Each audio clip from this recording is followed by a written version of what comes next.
Chapter 5. 3 days had passed since Arya had blocked Marcus's number. 3 days of going through the motions of living while feeling like her heart had been carved out of her chest. She worked her shifts at Murphy's in a haze, served coffee and eggs to customers whose faces blurred together, and came home each night to an apartment that felt haunted by memories of laughter, cooking smells, and the warm presence of a man who'd made her believe in possibilities. Rosie seemed to sense something was wrong. The baby had been fussier than usual, crying when Arya tried to put her down, clinging to her with tiny fists that somehow conveyed desperation. Even now, as Arya sat in her darkened living room at nearly midnight, Rosie slept restlessly in her arms, occasionally whimpering as if she missed Marcus too. Arya stared out her window at the city lights, wondering what Marcus was doing, whether he thought about her at all, whether Vivian had already sunk her perfectly manicured claws deeper into him. The thought made her stomach churn with a combination of heartbreak and rage that had become her constant companions. Her phone sat silent on the coffee table. She'd turned it back on yesterday, hoping against hope for some message from Marcus, some sign that he didn't believe Vivian's lies. But there had been nothing except the usual spam texts and a worried message from Sarah asking if she was okay. A sound in the hallway made her tense. Footsteps, but not the familiar rhythm of her neighbors. These were deliberately quiet, stealthy. Arya held her breath, listening. The footsteps stopped outside her door. For a moment, there was only silence. Then she heard something that made her blood turn to ice, a soft scratching sound like claws on wood. Arya's heart hammered as she carefully stood, still holding Rosie. The baby stirred but didn't wake. Moving as quietly as possible, Arya made her way to the door and looked through the peephole. The hallway appeared empty, but something was wrong with the lighting. The fluorescent bulbs flickered erratically, casting shifting shadows that seemed to move independently of any light source. Another scratch, this time lower on the door. Arya backed away, her mind racing. She thought about calling 911, but what would she tell them? That she heard scratching? That the hallway lights were acting strange? That she was terrified because her ex-boyfriend was a werewolf and someone had been taking photos of them? A low growl emanated from somewhere beyond her door, so deep and threatening that it seemed to vibrate through the walls. Rosie woke with a startled cry, and Arya quickly bounced her, trying to keep her quiet. The growling stopped abruptly, replaced by a new sound, sniffing. Like an animal tracking a scent. Arya's hands shook as she grabbed her phone and scrolled to Marcus's number, then remembered she'd blocked it. With fumbling fingers, she tried to unblock the contact, but her ancient phone was slow to respond, the screen freezing as she navigated the settings. A violent crash from the hallway made her jump. Someone or something had just broken down Mrs. Patterson's door. The elderly woman's screams pierced the night, high and terrified, cut short with sickening abruptness. Arya clapped a hand over her mouth to stifle her own scream, her entire body trembling. Heavy footsteps moved through the hallway, accompanied by voices that seemed almost human, but carried an underlying growl that raised every instinct Arya had. "She's not here," one voice said. "But her scent is strong." "Close. Check every door," another replied. The alpha was very specific. Eliminate the obstacle before tomorrow's ceremony. Ceremony. Tomorrow. Arya's blood turned to ice as she realized what they were talking about. Marcus's mating ceremony with Vivian was tomorrow, and these creatures had been sent to make sure she couldn't interfere. But she wasn't planning to interfere. She'd already walked away, already sacrificed her happiness for his safety. Why were they here? Unless Vivian wanted to make sure there was no chance of Arya ever changing her mind. No chance of the truth coming out. The footsteps stopped outside her door again. This time, the scratching was more aggressive, purposeful. They were testing the wood, looking for weak points. Arya backed toward her bedroom, clutching Rosie tightly. Her phone finally responded, Marcus's contact information appearing on the screen. But before she could call, her apartment door exploded inward. 3 figures filled the doorway, and Arya's mind struggled to process what she was seeing. They were human-shaped but wrong somehow. Too tall, too broad, with eyes that reflected the dim light like an animal's. Their faces were partially shifted, showing elongated teeth and distorted features that belonged in nightmares. "There she is," the largest one said, his voice a mixture of human speech and bestial growl. "And the little mongrel." Arya ran. She bolted for her bedroom, slamming the door behind her and frantically turning the lock. It wouldn't hold them for long, but maybe long enough to. The window. Her fire escape. With Rosie clutched against her chest, Arya threw open her bedroom window and crawled onto the metal platform outside. The December air was bitter cold, and Rosie immediately began crying at the temperature change. Arya tried to quiet her as she fumbled with her phone, finally managing to dial Marcus's number. It went straight to voicemail. Behind her, something massive hit her bedroom door with enough force to crack the wood. Another impact, and she heard the frame splinter. Arya climbed down the fire escape as quickly as she dared, her bare feet already numb on the frozen metal. She'd made it to the second-floor landing when her bedroom window exploded outward, sending glass raining down around her. One of the creatures leaned out the window, its partially shifted features twisted in a snarl. When it saw her on the fire escape, it smiled, showing far too many teeth. Nowhere to run, little Omega. It began climbing out the window with fluid, inhuman grace. Arya didn't wait to see more. She half fell down the remaining flights, her phone clutched in one hand while she used the other to shield Rosie from the metal railings and her own stumbling descent. She hit the alley behind her building at a run, her bare feet slipping on the icy pavement. Behind her, she could hear the creatures giving chase, their claws scraping against the fire escape as they descended. The alley was a dead end. Arya spun around, her back against the brick wall of the neighboring building, as three impossibly large figures dropped from the fire escape and stalked toward her. In the dim light from the street lamps, she could see them more clearly now. They were definitely human, but wrong, as if someone had taken people and stretched them into something predatory and unnatural. "Please," she whispered, her voice barely audible. "Don't hurt my baby. The child is half human," the leader said conversationally, as if discussing the weather. "She'll never shift, never be a threat. We have no orders regarding her specifically. But you do have orders regarding me. Nothing personal. You're just inconvenient." The creature lunged. Arya screamed and threw herself sideways, clutching Rosie protectively. She hit the ground hard, her shoulder scraping against the rough brick wall, but managed to keep her grip on her daughter. The creature's claws raked across her back, shredding her thin nightshirt and sending lines of fire across her skin. Arya rolled and tried to scramble away, but there was nowhere to go. She was going to die in this alley. Rosie was going to. A roar shattered the night. Not human, not even close to human. This was the sound of something massive and furious and utterly wild. The creatures stalking Arya froze, their heads turning toward the mouth of the alley. Marcus stepped into view, and Arya's breath caught. Even in human form, he radiated power and barely contained violence. His golden eyes blazed with an inner fire, and when he spoke, his voice carried the authority of someone accustomed to being obeyed without question. "Get away from her." The leader of the attacking creatures straightened, showing no fear despite the obvious threat Marcus represented. "Alpha Cain, you're supposed to be preparing for tomorrow's ceremony. And you're supposed to be dead." Marcus took another step forward, and Arya could see his human facade beginning to crack. His movements were too fluid, too predatory, and shadows seemed to ripple around him like living things. "I'll give you one chance to explain why you're threatening my..." He stopped, the word hanging unfinished in the air. But Arya heard it anyway, felt it resonate in her chest like a struck bell. "Mine? You're what?" the creature taunted. "Your discarded human pet? Vivian told us all about how she rejected you once she learned what you really are. Face it, Cain, she's nothing to you now." Marcus's laugh was cold and deadly. "Is that what Vivian told you?" "Among other things. She said you needed help, cleaning up loose ends before the ceremony." "Did she?" Marcus's smile was sharp as a blade. "And you believed her?" Something in his tone must have finally penetrated the creature's confidence. The leader shifted slightly, uncertainty flickering across his distorted features. "She showed us the orders. Let me show you something better." Marcus began to change. Arya had seen his transformation before, on her apartment roof, but this was different. This wasn't the controlled, almost gentle shift she'd witnessed that night. This was raw power unleashing itself, predatory instinct given physical form. His clothes tore away as his body expanded, muscles and bone reforming with fluid precision. Dark fur erupted across his skin as his face elongated into a muzzle filled with gleaming teeth. His hands became massive paws tipped with claws that could shred steel. In seconds, where a man had stood, there was now a wolf the size of a small horse. Marcus's wolf form was magnificent and terrifying.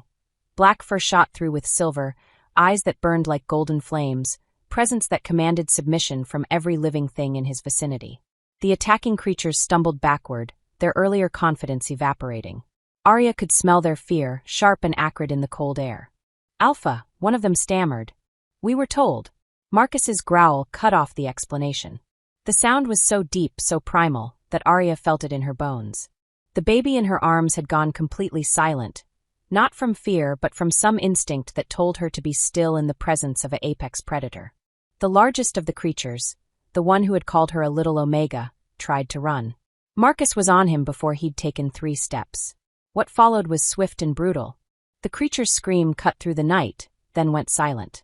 The other 2 tried to scatter in different directions, but Marcus moved with impossible speed, shadows and fury given form. In less than a minute, it was over. Marcus stood in the center of the alley, no longer fully wolf, but not entirely human either. Blood stained his hands that had been paused moments before, and his eyes still burned with that inhuman fire. But when he looked at Arya, his expression gentled. "Are you hurt?" Arya shook her head, not trusting her voice. She was hurt. Her back burned where the creature's claws had caught her. But seeing Marcus safe and whole was more important than physical pain. Marcus approached slowly, giving her time to adjust to his presence. When he reached her, he crouched down so they were at eye level. "Arya, I need you to listen to me very carefully. These weren't random rogues. Someone sent them specifically to hurt you." She nodded, still cradling Rosie protectively. "Which means you're not safe here. You're not safe anywhere, as long as whoever ordered this attack thinks you're a threat." Marcus's jaw tightened. "I'm going to get you somewhere secure, and then I'm going to find out who's responsible." "I know who," Arya wanted to say, but the words stuck in her throat. Instead, she pulled out her phone and typed, "Vivian." Marcus went very still. "What about Vivian?" "She came to the diner. Threatened me. Said I had to stay away from you, or Rosie would be in danger." "She what?" The temperature in the alley seemed to drop 10 degrees, as Marcus's control slipped again. "When?" 3 days ago. The day I blocked your number." Understanding dawned in Marcus's golden eyes, followed by a rage so profound that Arya actually felt it like heat radiating from his skin. "She manipulated you. Made you think you had to choose between me and Rosie's safety." Arya nodded, tears starting to fall. "And I believed her when she said you'd rejected me." Marcus's voice was rough with self-recrimination. "I should have known. I should have felt." He stopped, his head tilting as if he'd heard something. "We need to move. Now."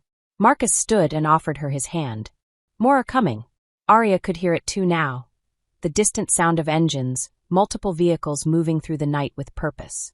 "My car is 2 blocks away," Marcus said as he helped her to her feet. "Can you run?" Arya nodded, even though her bare feet were numb with cold and her back was on fire from the claw marks. Marcus shrugged out of his jacket. Somehow he was fully clothed again, though she hadn't seen him dress, and wrapped it around her shoulders. They ran through back alleys and side streets, Marcus leading the way with sure confidence while Arya struggled to keep up. Rosie had fallen asleep again, lulled by the rhythmic motion, but Arya could feel her own strength flagging. Marcus's car was exactly where he'd said it would be, a sleek black SUV that looked like it could survive a military assault. He had the engine running, and the heat turned up before Arya had even finished buckling Rosie into the car seat he somehow had ready in the back. "Where are we going?" Arya asked as they pulled into traffic. "Somewhere safe. Somewhere Vivian can't touch you." Marcus's knuckles were white on the steering wheel. "And then I'm going to have a very serious conversation with my intended mate. The ceremony is tomorrow." "No, it's not." Arya stared at him. "What do you mean?" "I mean the ceremony is off. The alliance is off. Everything is off." Marcus's voice was deadly calm. Vivian Blackwood just made the biggest mistake of her very long life. "But the Pack Council will support my decision once they learn that my intended mate hired mercenaries to murder humans under my protection." Marcus glanced at her in the rearview mirror. "That's a declaration of war, Arya. And I don't negotiate with people who threaten what's mine." There was that word again. "Mine." It sent warmth spreading through Arya's chest despite everything that had happened. "What happens now?" Marcus was quiet for a long moment. When he spoke, his voice was soft but carried absolute conviction. "Now I choose you. I choose Rosie. I choose the life I want instead of the life everyone else expects me to have." He met her eyes in the mirror. "If you'll have me. If you can forgive me for not seeing through Vivian's lies, for letting you believe you had to face this alone." Arya's throat closed up with emotion. 3 days ago, she'd thought she'd lost him forever. Now he was here, he'd saved their lives, he was offering her everything she'd dreamed of but been too afraid to hope for. "Are you sure?" she typed. "This will change everything for you. Your pack, your position." "My pack will adapt. My position means nothing if I can't protect the people I love." Marcus's golden eyes found hers again. "I love you, Arya. I love Rosie. I should have told you that weeks ago, should have made it clear that you're not just some casual relationship I can walk away from." "I love you too," she typed, the words blurring as tears filled her eyes. "Then we'll figure out the rest together." Marcus reached back and squeezed her hand gently. "I promise you no one will ever threaten you or Rosie again. Not Vivian, not the Pack Council, not anyone." As they drove through the pre-dawn darkness toward an uncertain but hopeful future, Arya held her sleeping daughter and marveled at how quickly everything could change. 24 hours ago, she'd thought her story with Marcus was over. Now she realized it was just beginning. But first, there would be consequences to face. A spurned alpha female who'd just lost everything she'd schemed for. A pack council that would have to choose between political convenience and their alpha king's happiness. A supernatural world that didn't easily forgive disruptions to carefully laid plans. Marcus had chosen love over duty, but Arya knew that choice would come with a price they'd both have to pay. As the first light of dawn touched the horizon, she wondered if they were strong enough to weather the storm that was surely coming. Chapter 6. The safe house was nothing like Arya had imagined. She'd expected something remote and rustic, maybe a cabin in the woods. Instead, Marcus drove them through the gates of what looked like a small, upscale residential community nestled in the hills outside the city. Elegant homes dotted tree-lined streets, complete with sidewalks and streetlights that gave the entire area an almost suburban normalcy. "Pack housing," Marcus explained as they wound through the streets. "Most of our people live here, at least part-time. It's easier to maintain security when everyone's close."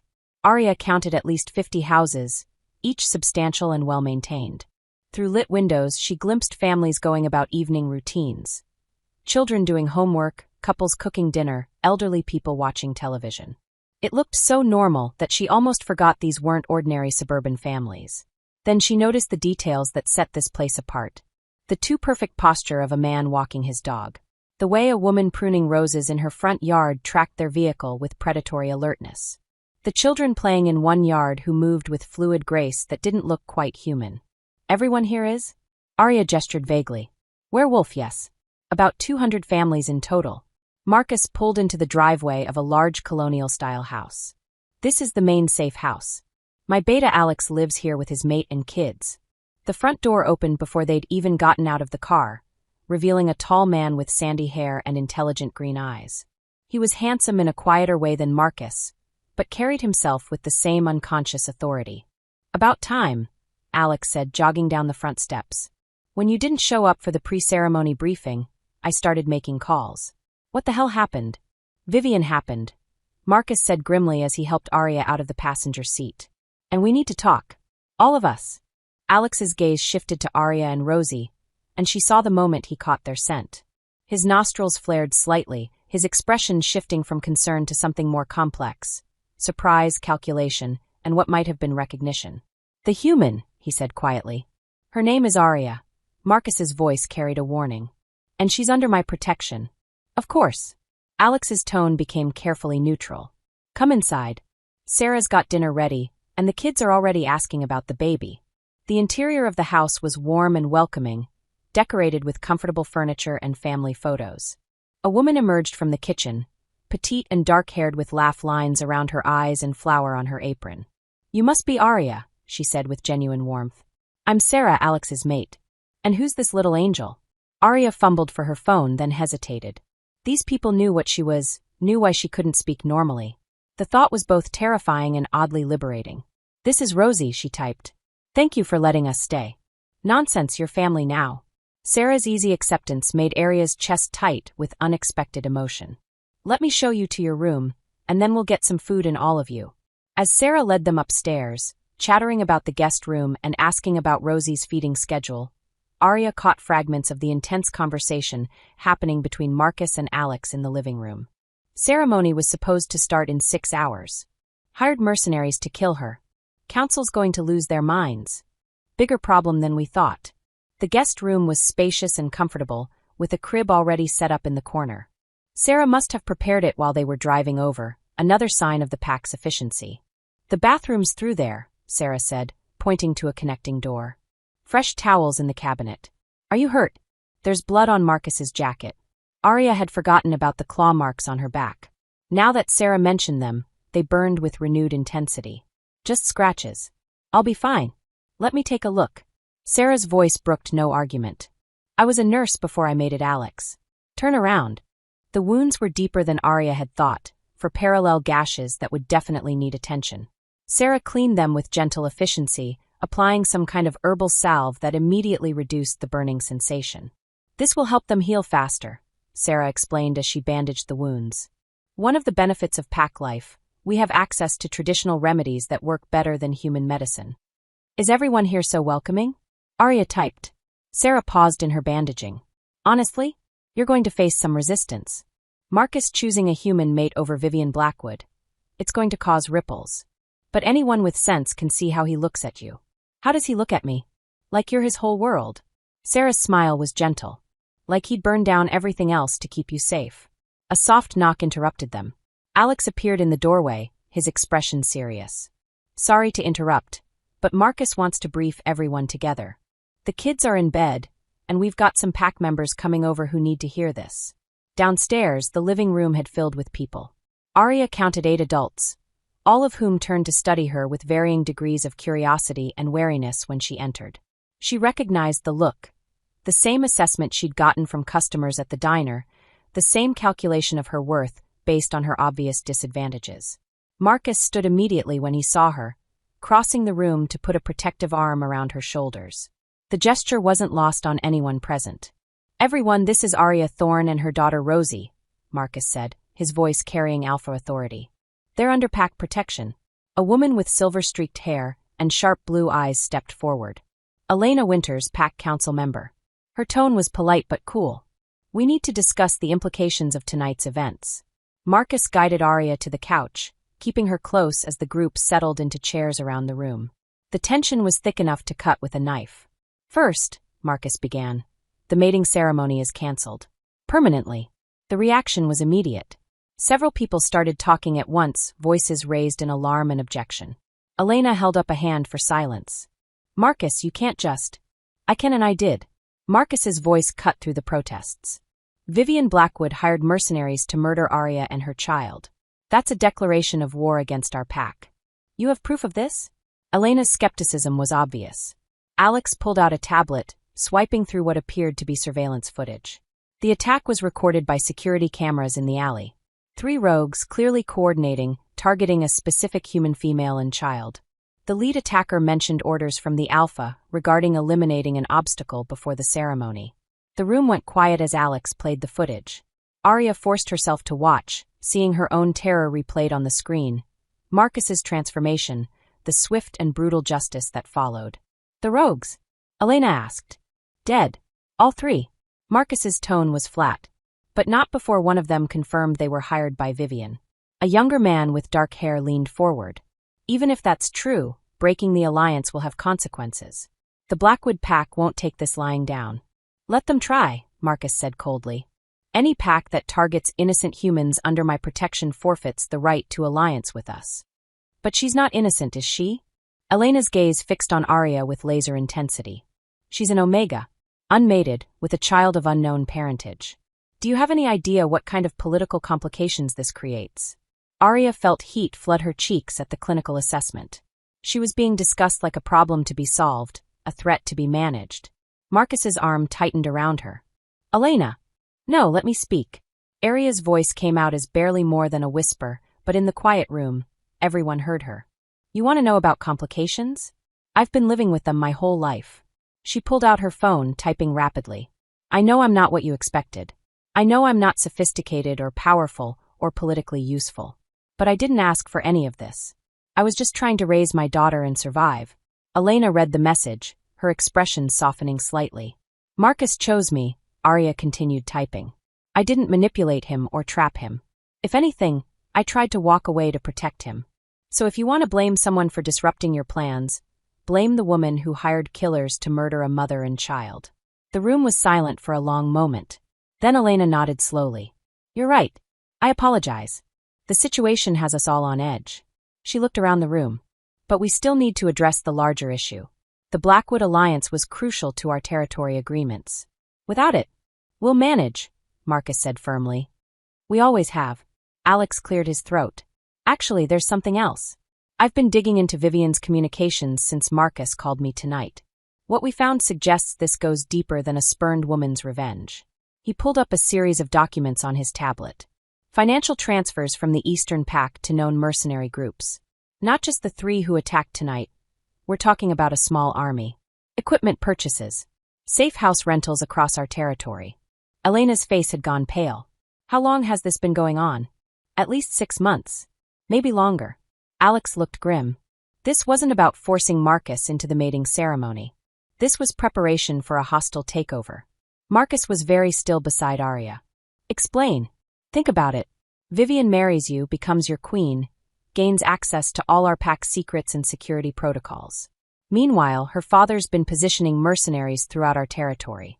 Once she's established as your mate, they move. Eliminate key pack leaders, claim it's a rogue attack, and the Eastern Pack swoops in to help maintain order. A coup, Elena breathed. They were planning a coup.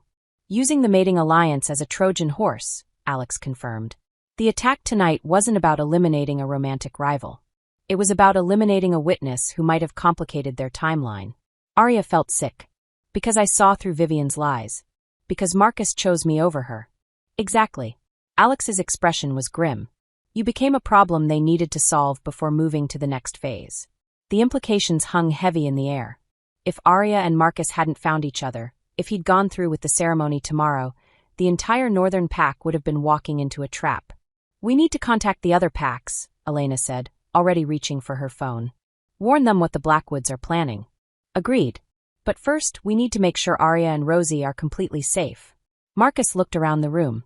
I want full security on this house. No one in or out without clearance. A soft cry from upstairs interrupted the tactical discussion. Rosie was waking up, probably hungry and confused by the unfamiliar surroundings. I'll get her, Arya signed, standing carefully. Her back was still sore from the claw marks. I'll come with you, Sarah offered. In case you need anything. As they headed upstairs, Arya could hear the men launching into detailed security discussions.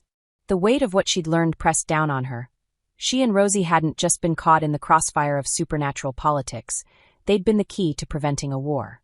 Rosie was indeed hungry, fussing in the unfamiliar crib. As Arya prepared a bottle, Sarah watched with the observant eye of an experienced mother. She's a beautiful baby, Sarah said softly. Strong too. I can already see it in the way she moves. She's everything to me. Of course she is. But Arya, has anyone ever told you that Rosie shows alpha traits? Arya paused in testing the bottle's temperature. What do you mean? The way she grips your finger, stronger than most human babies. Her alertness, her focus. The way she settled when Marcus held her that first night, like she recognized his authority. Sarah's expression was careful. It's subtle, but those of us with pack experience know what to look for. But she's half human. Yes, but her father. Sarah hesitated. Arya, do you know anything about Rosie's father? His background, his family? Arya's hands shook as she picked up her phone. Why are you asking? Because if Rosie is showing alpha genetics this early, her father wasn't just any werewolf. He was high-ranking, possibly from a major bloodline. The room seemed to spin slightly. Arya sank into the rocking chair, holding Rosie close. I don't know much about him. We only dated for a few weeks. He said his name was Derek, that he was from out of town. When I told him I was pregnant, he disappeared. Derek. Sarah's face had gone very pale. Arya, what did he look like? Tall, blonde hair, blue eyes. Very handsome. Charming. He had this way of making you feel like you were the only person in the room. Sarah's reaction was immediate and alarming. She grabbed Arya's phone, typing rapidly. I need to get Marcus. Right now. What's wrong? But Sarah was already at the door, calling downstairs in a voice tight with urgency. Marcus. Alex. You need to get up here. Now. Heavy footsteps pounded up the stairs. Marcus appeared in the doorway, followed by Alex and Elena, all of them radiating tension. What is it?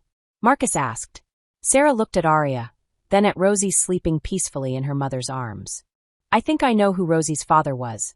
The silence that followed was deafening. Based on Arya's description and the timing, Derek Blackwood, Vivian's younger brother. Elena's sharp intake of breath was audible. Derek Blackwood died 18 months ago, killed by rogues near the Canadian border. 18 months ago, Alex said slowly, which would make the timing exactly right. Marcus was staring at Rosie with an expression of dawning understanding. If Derek was her father, then Rosie is Vivian's niece, Elena finished. And as Derek's daughter, she's heir to a significant portion of the Eastern Pact's territory and resources. Aria's world tilted on its axis. What are you saying? Marcus knelt beside her chair, his golden eyes gentle but serious. I'm saying your daughter isn't just any half-werewolf child. She's Eastern Pac royalty. And that changes everything. The Blackwoods don't know, Alex said, his voice thoughtful. If they did, they would never have ordered her death. She's too valuable. But they will know eventually, Elena warned. Especially once she starts manifesting more obvious supernatural traits. A female alpha heir is incredibly rare and powerful. Aria looked down at her innocent daughter, this perfect little being she'd been struggling to raise alone. What does this mean for us? It means, Marcus said carefully, that Rosie is now one of the most important children in the supernatural world. And it means the people who tried to kill you tonight are going to be very interested in keeping this secret buried. Or, Elena added ominously, in eliminating the witnesses before the truth can complicate their plans further. As if sensing the gravity of the conversation around her, Rosie stirred in Aria's arms, her tiny hand reaching up to grasp her mother's finger with surprising strength. In that moment, Aria saw it, the alpha trait Sarah had mentioned. The determined grip, the alert intelligence in those baby eyes that seemed to see more than they should. Her daughter, Derek's daughter, Vivian's niece, Eastern Pac heir. And now, more than ever, a target for forces Aria was only beginning to understand. What do we do? She asked, her voice barely a whisper. Marcus's hand covered hers, warm and steady. We protect her. We protect both of you. Whatever it takes. But as Aria looked around the room at the worried faces of the pack members, she couldn't shake the feeling that protecting Rosie was going to require more than just physical security. It was going to require navigating a supernatural political landscape where her daughter was simultaneously the most valuable and most dangerous child alive. And Aria had no idea if she was strong enough for what was coming. Chapter 7. The summons came at dawn. Aria woke to urgent voices downstairs and the sound of vehicles arriving in the driveway.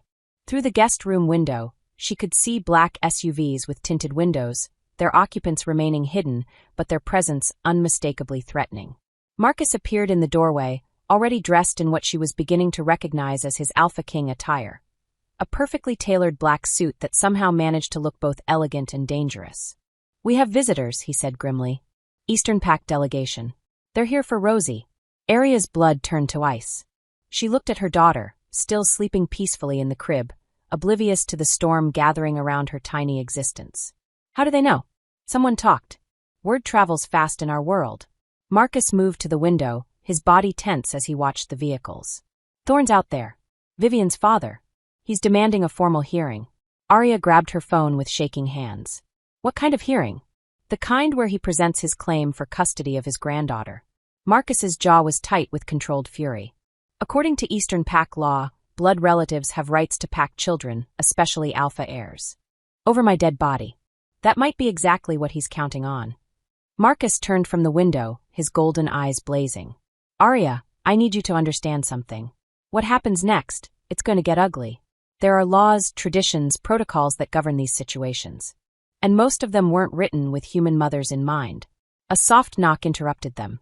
Alex appeared, his expression grave. They're requesting formal assembly. Full Pac witness, neutral arbiter. It's all very official. He looked at Aria with something like pity. They've brought documentation. Genealogy records, territory claims, the works. They're not messing around. Marcus was quiet for a long moment, his mind clearly racing through options. Finally, he nodded. Tell them we'll assemble in 1 hour. Send word to our allies. I want every available Pac leader here. If Thorne wants to play politics, he's going to face the full Northern Territories Council. As Alex left to make arrangements, Marcus sat on the edge of the bed, running his hands through his dark hair. There's something else you need to know, he said quietly. If this goes badly, if the arbitration doesn't go our way, Thorne has the legal right to challenge me directly for custody. Alpha combat. Winner takes all. Including me? Including you. If I lose. Marcus's voice was rough. If I lose, you and Rosie become part of the Eastern Pack. Under Thorne's authority, Arya felt like the world was tilting beneath her feet. Everything they'd fought for, everything they'd found together, could be stripped away by ancient laws she didn't understand. Then don't lose. Marcus's smile was grim but determined. I don't plan to. An hour later, Arya found herself in the largest gathering space she'd ever seen. A massive hall that looked like it had been designed specifically for pack meetings. Tiered seating rose on 3 sides, with a central floor area that reminded her uncomfortably of a gladiatorial arena. The Northern Pack had turned out in force. Arya counted over 100 werewolves, all watching the proceedings with intense interest. On one side sat the Eastern Pack delegation, 12 individuals in expensive suits, their cold eyes fixed on her and Rosie with predatory calculation. At their head sat Thomas Thorne, Vivian's father. He was a large man in his 60s, with steel-gray hair and the kind of commanding presence that demanded attention. When he looked at Rosie, sleeping in Arya's arms, oblivious to the chaos around her, his expression was one of ownership, as if he were appraising valuable property. Beside him sat Vivian herself, looking as perfectly composed as ever. But Arya caught the subtle tension in her posture, the way her manicured fingers gripped the arms of her chair just a little too tightly. This wasn't going according to her original plan, and she wasn't pleased about it. A neutral arbiter had been brought in, an elderly female alpha from the Western Territories named Margaret Clearwater. Her silver hair was pulled back in a severe bun, and her pale eyes missed nothing as she surveyed the assembled crowd. "We are here," Margaret announced in a voice that carried easily through the hall, "to hear the formal claim of Thomas Thorne regarding the custody of Rose Thorne, daughter of Derek Blackwood, deceased son of the Eastern Pack."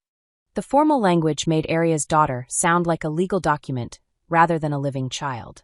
Rosie stirred in her arms, and Arya instinctively held her closer. Thomas Thorne stood, his presence commanding immediate attention. "Honored arbiter, I come before this assembly to claim my granddaughter, the daughter of my beloved son Derek. According to the laws that have governed our kind for centuries, blood relatives have both the right and the responsibility to raise pack children within their proper heritage." His voice was smooth, practiced. This wasn't his first custody battle. Rose Blackwood is not merely pack-born. She is alpha-born, heir to significant territory and resources within the Eastern Pack. She belongs with her blood family, learning the ways of her people, preparing for the responsibilities that await her. Margaret nodded. "And the child's mother?" "A human." Thomas's tone made the word sound like something distasteful. "While we harbor no ill will toward Miss Thorne, she cannot provide the guidance and training that an alpha heir requires. She knows nothing of our laws, our traditions, our ways. How can she prepare the child for a life she doesn't understand?" Murmurs rippled through the assembly. Arya could feel the weight of 100 gazes, most of them agreeing with Thomas's assessment. She was human. She was ignorant. She was inadequate. Marcus stood to respond, his presence immediately commanding attention in the way that only true alphas could manage. "Honored arbiter, while I respect the traditions that guide us, I cannot accept the premise that biology alone determines fitness to parent. Arya Thorne has raised her daughter with love, dedication, and sacrifice. She has protected Rose at the cost of her own safety and comfort." His voice carried absolute conviction. "Moreover, Rose is currently under the protection of the Northern Pack, as are all children within our territory. Any custody arrangement must be approved by the Pack leadership, specifically by me." Thomas's smile was cold. "And therein lies the problem, doesn't it? You've compromised your judgment by becoming emotionally involved with the child's mother. Can this assembly truly trust that you're acting in Rose's best interests rather than pursuing your own romantic entanglements?" The accusation hit like a slap. Arya saw several pack members exchange glances, doubt flickering in their expressions.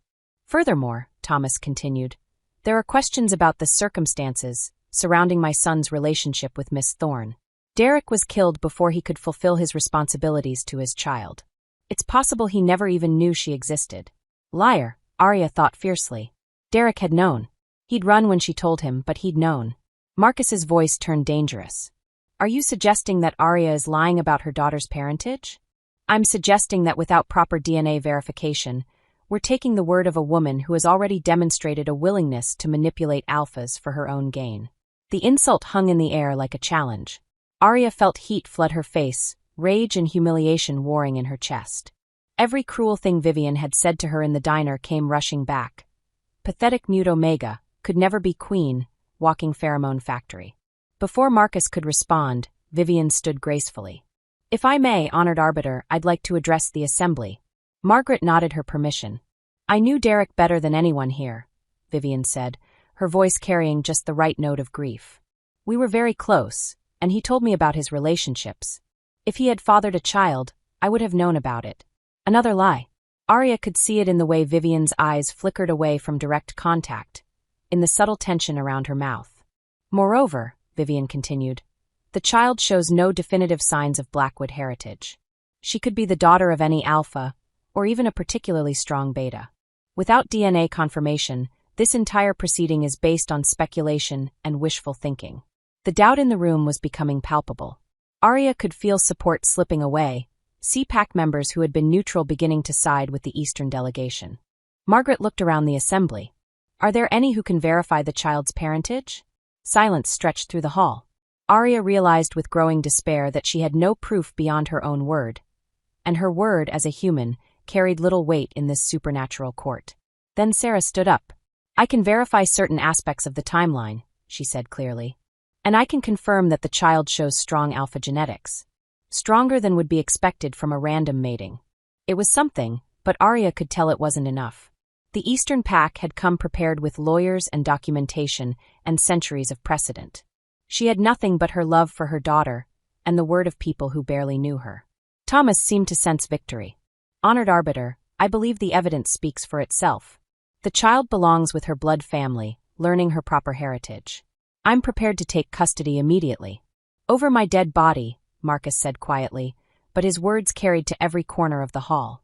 Thomas's smile was triumphant. That can be arranged. The formal challenge was issued with ancient ritual. Thomas stood in the center of the assembly floor, his voice carrying centuries of tradition and law. Marcus Kane, Alpha of the Northern Territories, I challenge your right to interfere in Eastern Pack family matters. I challenge your authority over my granddaughter. Combat will determine whose claim is just. Margaret stood, her expression grave. The challenge has been issued and heard. Marcus Kane, do you accept? Marcus was already moving toward the center of the floor. I accept. The assembly erupted in voices, some excited, others worried, all understanding that they were about to witness something that would reshape the balance of power between the two packs. Traditional combat, Margaret announced. Shifted form. First blood or submission determines the winner. As the two alphas began preparing for the challenge, removing their jackets and rolling up their sleeves, Arya found herself studying the Eastern Pack delegation. Something was bothering her, a nagging sense that she was missing something important. That's when she noticed Vivian's behavior. While everyone else was focused on the impending fight, Vivian was texting. Quick, furtive messages that she immediately deleted. Her eyes kept darting toward the exits, and she was sitting forward in her chair as if ready to move quickly. Arya's stomach dropped as she realized what she was seeing. Vivian wasn't here to support her father's custody claim. She was here to make sure Marcus didn't survive the challenge. Marcus, she thought desperately, wishing she could warn him somehow. To her shock, Marcus's head turned slightly toward her, as if he'd heard something. Marcus, can you hear me? This time, his golden eyes found hers across the hall, and she saw recognition there. Somehow, impossibly, her thoughts were reaching him. Vivian, she thought as clearly as she could. She's planning something. Watch for cheating. Marcus's almost imperceptible nod told her he'd received the message. The two alphas had stripped to the waist now, their muscular frames drawing appreciative murmurs from the crowd. Thomas was larger, older, with the thick build of someone who'd fought many battles. Marcus was faster, more fluid, but Arya could see the calculation in Thomas's eyes. He'd done this before. Many times. The transformation began. Both men began to shift simultaneously, their human forms blurring and expanding as they took on their wolf shapes. Thomas became a massive gray wolf, easily the largest Arya had ever seen. His yellow eyes held cunning and malicious intelligence. Marcus's wolf was smaller but more elegant, the same black fur she remembered from that night on the roof. But she could see the power in his movement, the predatory grace that marked him as an apex predator. They circled each other in the center of the floor, growls rumbling deep in their chests. The assembly had gone completely silent, everyone focused on the ancient dance of dominance playing out before them. Thomas struck first, lunging with surprising speed for such a large wolf. Marcus dodged, his smaller size allowing him to slip away from the attack, but not before Thomas's claws caught his shoulder, drawing the first blood. The crowd murmured. First blood didn't end the fight, but it was a psychological victory for the challenger. He's trying to tire you out, Arya thought desperately. He wants you exhausted before he makes his real move. Marcus's wolf form couldn't nod, but she felt his acknowledgement through their strange connection. The fight continued, a brutal display of supernatural strength and speed. Both wolves were bleeding now, their fur matted with blood and saliva. Thomas was indeed trying to wear Marcus down, using his superior size and reach to force the younger alpha to expend energy dodging and weaving. But Marcus was learning his opponent's patterns, finding openings, landing increasingly solid hits. That's when Arya saw Vivian stand up and walk casually toward the exit, her phone out again. She's leaving, Arya thought urgently. Right now. Something's about to happen. Marcus managed to get behind Thomas, his teeth finding the older wolf's back leg. Thomas howled in pain and fury, spinning to shake him off. That's when Arya saw the gleam of metal. Hidden in Thomas's thick fur, almost invisible unless you knew where to look, was a thin silver blade. Not large enough to be immediately lethal, but sharp enough to do serious damage to another werewolf. Silver was poison to their kind. Even a small wound could be fatal if left untreated. Silver! Arya's mental scream was so loud that Marcus actually stumbled, momentarily stunned by the force of her warning. He has silver. Back leg, hidden in his fur. Marcus rolled away just as Thomas lunged, the hidden blade missing him by inches. The crowd erupted in outrage as they realized what had happened. Cheating in a formal challenge was not just dishonorable, it was a capital crime. But Thomas wasn't finished. As Margaret rose to stop the fight and declare Marcus the winner by forfeit, Thomas pulled something else from his fur. A small silver dart, the kind used in tranquilizer guns. He was going to try to poison Marcus even after being caught cheating. Arya didn't think. She didn't plan. She just acted. Rising from her seat, still holding Rosie, she walked into the challenge circle. Her voice, unused for so many years, cracked and broke as she forced out the words that would change everything. I challenge for the right to protect my daughter. The hall went dead silent. Every eye turned to her, the mute human woman who had just done the impossible. She had found her voice. Thomas, still in wolf form, turned to stare at her. In his yellow eyes she saw shock, rage, and something that might have been fear. Margaret's voice was carefully controlled. Miss Thorne, you are human. You cannot issue challenges under pack law. Arya's voice grew stronger with each word, years of suppressed speech pouring out in a torrent of determination and maternal fury. My daughter is pack-born. I am her mother. I carry her alpha father's scent, his claim, his protection.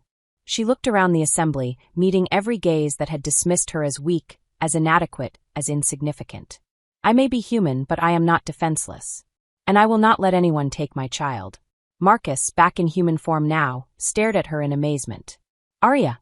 No, she said firmly, her voice gaining power and certainty. This ends now. Thomas Thorne, you cheated in formal combat.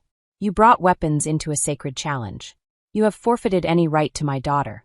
She turned to address the entire assembly, her voice carrying to every corner of the hall. I don't know your laws or your traditions. I can't shift or fight with supernatural strength. But I know love. I know sacrifice. I know what it means to put your child's welfare above everything else in the world. Rosie had woken during her mother's speech, staring up at Arya with wide, alert eyes.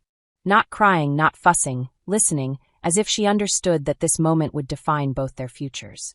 I have raised Rose with nothing but love and determination. I have protected her, provided for her, sacrificed everything to give her the best life I could manage. And I will continue to do so, regardless of what any court or council or tradition says about my fitness as a mother. Thomas had shifted back to human form, blood streaming from multiple wounds. His face was twisted with rage. You think your pretty speech changes anything? You think sentiment matters in the face of law? I think, Arya said quietly, that love matters more than law. And I think your granddaughter deserves better than a family that hires assassins and cheats in sacred challenges. Margaret looked around the assembly, clearly struggling with a situation that had no precedent in pack law. This is highly irregular. Challenges cannot be issued by humans. But, she paused, her pale eyes thoughtful. The mother of a pack child does have certain rights under our oldest laws. Rights that predate many of our current traditions. Hope flickered in Arya's chest. However, Margaret continued, Those rights must be validated through proper channels. And the question of the child's parentage still remains unresolved. Thomas smiled, sensing victory again despite his humiliation in the challenge circle. Exactly. Without proof. I have proof. The voice came from the back of the hall. Every head turned to see a figure walking down the center aisle. An elderly man with white hair and kind eyes that looked remarkably familiar. I am Dr. Henry Blackwood, he announced. Thomas's brother. Derek's uncle. He stopped in front of the assembly, his gaze moving from Thomas to Rosie to Arya. And I can confirm that Rose is indeed Derek's daughter. I have DNA samples from Derek's medical records, and I've already run the comparison. He pulled out an official-looking document. 99.7% probability of paternity. There is no doubt. Thomas's face had gone pale. Henry, what are you? What I should have done months ago, Henry said firmly. Derek told me about Arya before he died. He was planning to come back for her, to do the right thing. He would never have abandoned his daughter if he'd lived. The revelation hit the assembly like a thunderclap. Not only was Rosie definitively Derek's daughter, but Derek had intended to claim both her and Arya. Moreover, Henry continued, I have disturbing evidence about the circumstances of Derek's death. Evidence that suggests he wasn't killed by random rogues, but by hired assassins. Assassins paid for by someone who wanted him silenced before he could reveal certain uncomfortable truths. His gaze fixed on Thomas with accusatory intensity. Tell me, brother, what did Derek discover about your business practices that made him such a threat? The implication hung in the air like a poison cloud. Thomas had not only cheated in the challenge, he might have murdered his own son. Arya watched the political landscape shift in real time. PAC members who had been supporting the Eastern delegation were now looking at them with suspicion and disgust. Margaret's expression had hardened into something approaching judicial wrath. In light of these revelations, Margaret announced, I declare Thomas Thorne's custody claim invalid. The challenge he issued was conducted dishonorably and is therefore void. Relief flooded through Arya so powerfully that her knees nearly gave out. Marcus was beside her in an instant, his arm around her waist, supporting her. Furthermore, Margaret continued, pending a full investigation into the allegations against Thomas Thorne, I hereby place Rose Blackwood Thorne under the protection of the Northern Pack and her mother's custody. Thomas's roar of rage was barely human. This isn't over. She's Eastern Pack blood. She belongs with us. She belongs, Arya said, her voice steady and sure, with the people who love her. As the assembly dissolved into heated discussions and political maneuvering, Arya found herself alone with Marcus for a moment, still holding her daughter. Your voice, Marcus said softly, his golden eyes bright with emotion. It came back. It was always there, Arya whispered. I just needed something important enough to fight for. Marcus leaned down and kissed her, gentle but certain, in front of the entire supernatural world. I love you, he said against her lips. Both of you. And I promise you'll never have to fight alone again. As Rosie gurgled contentedly between them, Arya realized that for the first time in her life, she truly believed in happy endings. But in the back of her mind, she couldn't forget the look in Thomas's eyes as he'd been escorted from the hall, or the way Vivian had slipped out during the chaos. This battle was won, but the war for her daughter's future was far from over. Chapter 8. Margaret Clearwater's voice cut through the chaos of the assembly hall like a blade. Ancient law has been invoked. Trial by combat for family protection. Her pale eyes fixed on Arya with something that might have been respect. The challenge is valid. Thomas Thorne's face twisted with rage. This is ridiculous. She's human. She can't possibly. She can and she has. Margaret's authority was absolute. The law is clear. A mother may fight for her child's protection when that child's life or welfare is threatened. Blood relation to pack leadership is not required.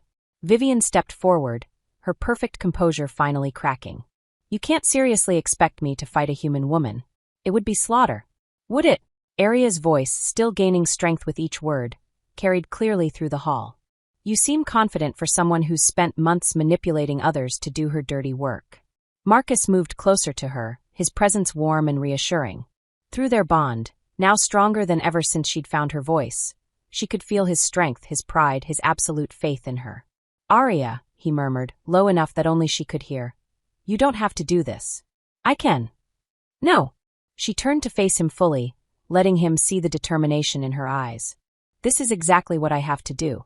For Rosie. For us. For all the women who've been told they're not strong enough, not worthy enough, not enough. Margaret raised her voice again. The combat will be limited engagement. First blood or clear submission. Standard rules apply. No silver, no external weapons, no assistance from pack members. But she's human, one of the Eastern pack members protested. This is hardly fair. Life rarely is, Arya said quietly, looking directly at Vivian. Isn't that what you told me in the diner? About how I could never be queen material. Vivian's ice blue eyes flickered with something that might have been uncertainty. For the first time since Arya had met her, the other woman looked less than perfectly composed. Very well, Vivian said, beginning to remove her expensive jacket. If the human wants to embarrass herself publicly, I'm happy to oblige. But Arya caught the subtle tells she'd learned to read during her years of silence. The way Vivian's hands trembled slightly as she folded her jacket, the too bright flush in her cheeks, the way she kept glancing toward the exits as if calculating escape routes. Vivian was afraid. The realization sent a surge of confidence through Arya. This woman who had terrorized her, who had threatened her daughter, who had orchestrated assassination attempts. She was afraid of a mute human waitress. The assembly formed a circle around the two women, creating an impromptu arena. Arya could feel hundreds of eyes on her, most expecting to witness her humiliation or worse. But when she looked at Marcus, she saw only love and unwavering support. I'm with you, his voice whispered through their bond. My strength is yours. And she could feel it, not his physical power, which would have been cheating, but his emotional strength, his absolute certainty in her capabilities flowing through their connection like warm honey. Vivian had removed her heels and stood barefoot on the polished floor, her designer dress replaced by fitted workout clothes she must have worn underneath, prepared for exactly this possibility. Any last words? Vivian taunted, beginning to circle Arya like a predator.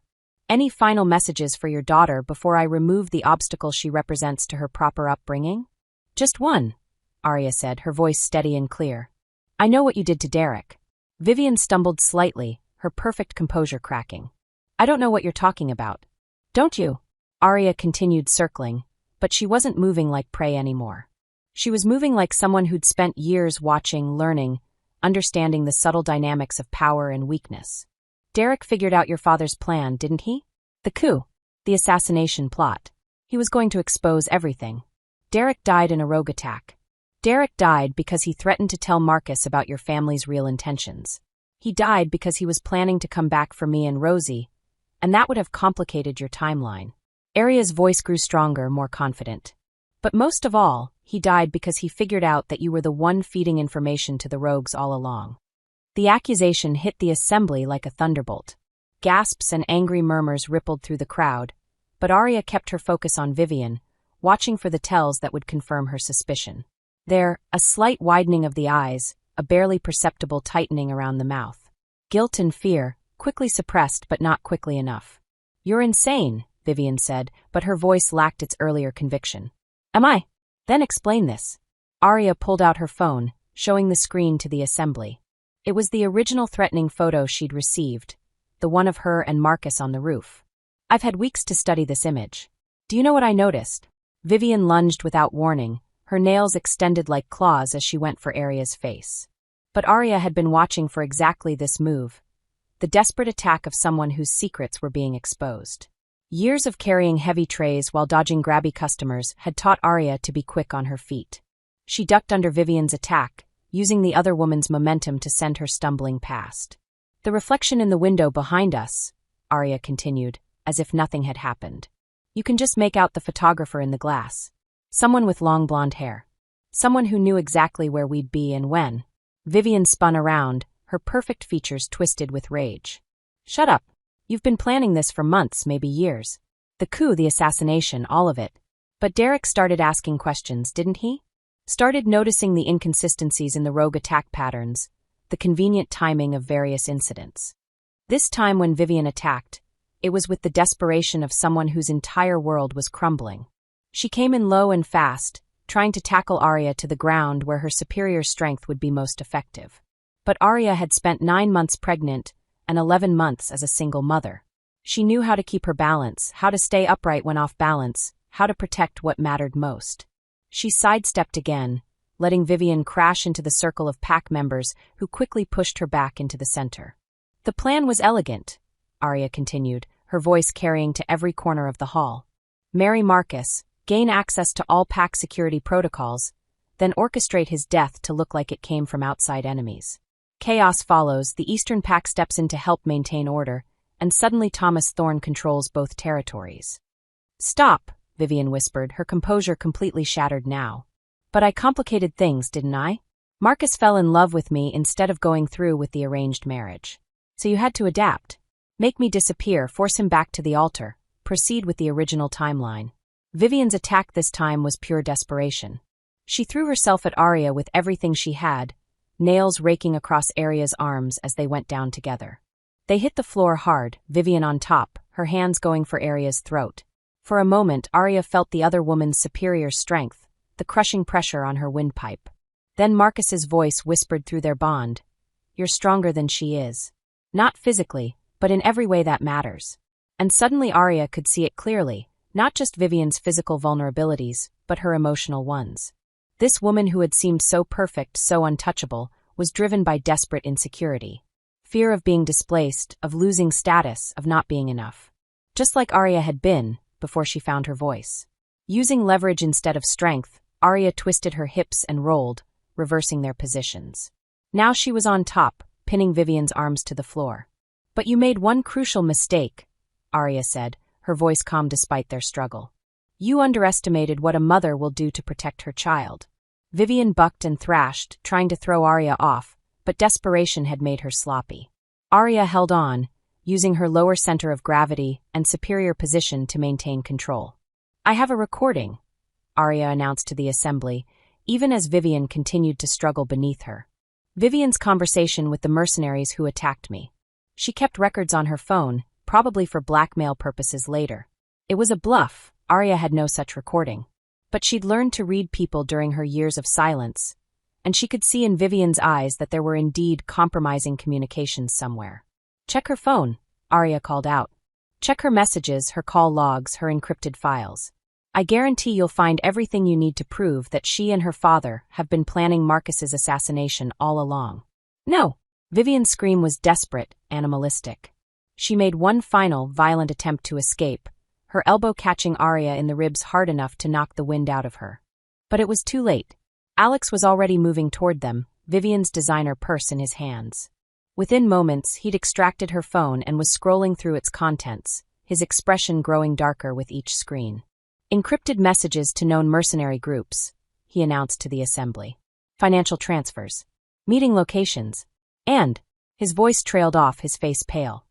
"Detailed floor plans of the Alpha's private residence, including security protocols and guard rotations." The hall erupted in outrage. Even members of the Eastern Pack were looking at their delegation with disgust and betrayal. Henry Blackwood stepped forward, his face grave. "Thomas, what have you done?" Thomas Thorne tried one last desperate play.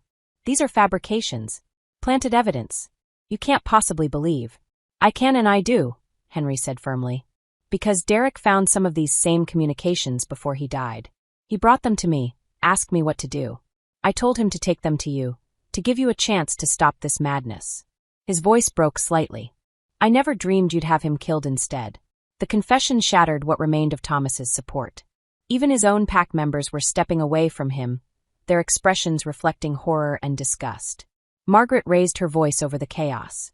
"By the evidence presented and the combat concluded, I declare Arya Thorne the victor. Thomas Thorne and Vivian Blackwood, you are charged with conspiracy, assassination, and treason against the Northern Pack. You will be held for trial by the Interpack Council." Vivian, still pinned beneath Arya, began to sob, not the elegant tears of a wronged woman, but the raw, broken sobs of someone whose entire world had just collapsed. "You don't understand," she gasped. "I loved him. I loved Marcus. Everything I did was because I loved him." "No," Arya said quietly, finally releasing the other woman and standing up. "Everything you did was because you loved yourself more. Love doesn't threaten children. Love doesn't hire assassins. Love doesn't manipulate and lie and destroy." She looked around the assembly, these people who had doubted her, dismissed her, questioned her worthiness to be among them. "I may not know your laws or your traditions," she said, her voice carrying clearly to every corner of the hall. "I may not have supernatural strength or centuries of political experience. But I know what love looks like. Real love. The kind that sacrifices for others instead of demanding sacrifice from them. Margaret stepped forward, her expression solemn but respectful. Arya Thorne, by right of combat and the ancient laws that govern us, you have proven your worthiness to protect your family and stand beside your chosen mate. The pack acknowledges your victory and your position. A cheer went up from the northern pack members, growing louder as more voices joined in. But it was Marcus's expression that mattered most to Arya, the pride and love and absolute adoration shining in his golden eyes. He stepped forward and took her in his arms, spinning her around as the cheers grew deafening. "My queen," he murmured against her ear. "My mate. My everything." And for the first time in her life, Arya truly believed she was worthy of those titles. 6 months later, the mating ceremony was nothing like the political spectacle that had been planned with Vivian. This was intimate, personal, filled with people who genuinely cared about Marcus and Arya rather than what their union could do for various political interests. Arya stood in the bridal suite of the pack's ceremonial hall, wearing a dress that Sarah had helped her pick out. Simple, elegant, with delicate beading that caught the light when she moved. Her hair was up in a style that showcased the Luna crown she would wear as Marcus's queen, an ancient piece passed down through generations of pack leaders. "I still can't believe this is really happening," Sarah said, dabbing at her eyes with a tissue. "When I dragged you to that blind date 6 months ago, I never imagined that I'd end up queen of a werewolf pack." Arya laughed, her voice still carrying the wonder of someone who'd spent most of her life silent. "I'm not sure I believe it myself." She'd made the conscious choice to use both voice and sign language in her daily life now. Years of communication through gesture and expression had taught her that words weren't the only way to convey meaning, and she wanted to honor that part of her journey. Besides, she signed to Sarah, "You did say he was a nice guy who wouldn't judge." "Understatement of the century," Sarah replied, having learned basic sign language over the past months. "Though I draw the line at learning to howl." A soft knock at the door interrupted their laughter. Alex poked his head in, grinning. "Ready for this? Marcus is about to pace a hole in the floor, and the pack elders are getting restless." Arya picked up Rosie from her carrier, marveling as always at how much her daughter had grown. 11 months old now, healthy and happy and showing more alpha traits every day. She could already pull herself up to standing, had an incredible grip strength, and seemed to understand far more than a baby her age should. "Mama," Rosie babbled, her chubby hands reaching for Arya's face. It had been her first clear word, spoken just 2 weeks ago. "That's right, baby girl. Mama's getting married today." Arya kissed her daughter's forehead, breathing in that perfect baby scent. "Are you ready to have Marcus as your official dada?" As if she understood every word, Rosie clapped her hands and made happy gurgling sounds. The ceremony itself was a blend of human tradition and ancient pack ritual. Marcus looked magnificent in his formal black suit, but it was the expression on his face when he saw Arya walking down the aisle that made her knees weak. Pure love, pure joy, pure certainty that this was exactly where they both belonged. Elena Winters, who had become something of a mentor to Arya over the past months, officiated. The vows were a mixture of traditional promises and personal words that had both of them in tears before they were halfway finished. "I promise to be your voice when you choose silence," Marcus said, his golden eyes locked on hers. "And to listen when your silence speaks louder than words." "I promise to stand beside you in all things," Arya replied, her voice steady and sure. "To be your queen, your partner, your equal in all the ways that matter." When they exchanged rings, Rosie, held by Sarah in the front row, chose that exact moment to speak her second clear word. "Dada!" The assembly erupted in laughter and cheers. Marcus's eyes filled with tears as he looked at the little girl, who was now officially his daughter, in every way that mattered. "Did you hear that?" he whispered to Arya. "She called me Dada," Arya finished, her own voice thick with emotion. "She's accepting you. Completely." The kiss that sealed their mating was gentle, reverent, full of promise for all the years to come. When they broke apart, the pack's cheers were deafening. But it was the moment afterwards, when Marcus took Rosie from Sarah's arms and the three of them stood together as a complete family, that Arya knew she'd found her true home.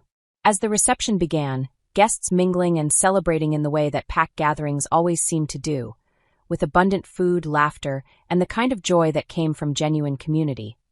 Arya found herself on the terrace with Marcus, watching Rosie play with some of the pack children. "No regrets?" Marcus asked, pulling her close against his side. "Only one," Arya said, and saw concern flicker in his eyes. "I regret that it took us so long to find each other." His smile was brilliant, We found each other exactly when we were supposed to. You needed to be strong enough to face all of this, and I needed to be worthy of your strength." They watched their daughter toddle across the grass, already showing the coordination and confidence that marked her as future pack leadership.